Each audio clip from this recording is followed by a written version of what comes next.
कल्पना कीजिए, एक विशाल राजसभा है, सैकड़ों योद्धा हैं, सोने के खंभे हैं, पर उस सभा में न्याय नहीं, सिर्फ मौन है। और बीच सभा में खड़ी है एक स्त्री जिसकी आंखों में आंसू हैं, पर आत्मा में आग। वह है द्रौपदी। कौरवों ने छल से पांडवों को जुए में हराया, धन गया, राज गया, भाई गए, और अंत में युधिष्ठिर ने द्रौपदी को भी दांव पर लगा दिया। सभा ने सन्नाटा छा गया। दुर्योधन हंसा, द्रौपदी को लाओ। दुशासन उन्हें बाल पकड़कर घसीटता हुआ लाया। द्रौपदी ने सभा की ओर देखा। भीष्म पितामह, द्रोणाचार्य, विदुर सब बैठे थे, पर किसी की आंखें नहीं उठी।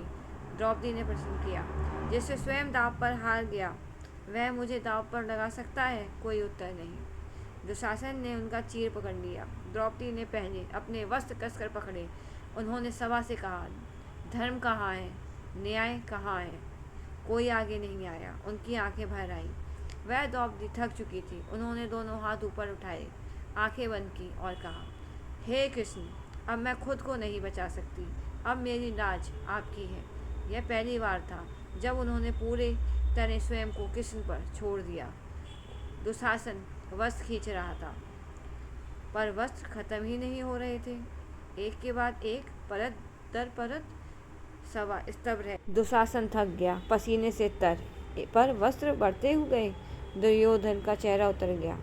सभा में बैठे लोगों ने समझाया, यह कोई साधारण घटना नहीं है। बाद में जब द्रौपदी ने कृष्ण से पूछा, आप पहले क्यों नहीं आए? कृष्ण मुस्कुराए, जब तक तुम खुद वस्त्र पकड़कर संघर्ष कर रही थी, मैं प्रतीक्षा कर रहा था, पर जैसे ही तुमने मुझ पर अपने आप को छोड़ दिया, मैं उसी क्षण आ गया। कृष्ण ने कहा, भक्त जब तक खुद को ही रक्षक समझता है, मैं दूर खड़ा रहता हूँ, पर जब वह पूरी तरह समर्पण कर देता है, तब मैं दौड़ा चला आता हूँ। यह कहानी सिर्फ चमत्कार की नहीं है, यह कहानी है विश्वास की, समर्पण की, और उस शक्ति की जो सच्ची पुकार में होती है।